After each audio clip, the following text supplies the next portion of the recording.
Hey Shukri, I am going to show you how to log in to Imagine Learning. So first you want to go into Seesaw and go to your daily schedule. And on your daily schedule every day, there is a link for Imagine Learning. It looks like this. So you press on the link and you go to your username and password place to log into what we call your dashboard. So your username is 760-418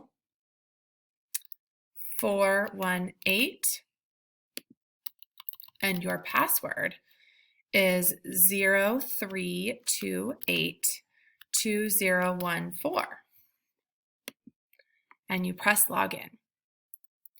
Then it logs you into your dashboard. You can see that your name is right here. That's how you know it's yours. And you want to press on Imagine Learning, which is the red and blue little person right there.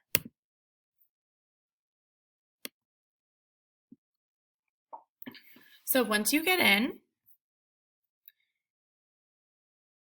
it will come up and say, is your name Shukri? And you press yes.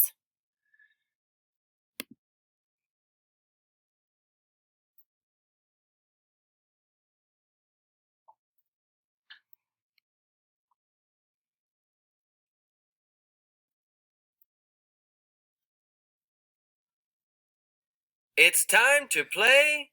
So to stop, you press the pause button and then you press the log out button. Make sure to do 30 minutes every day. Let me know if you have any other questions about how to log in.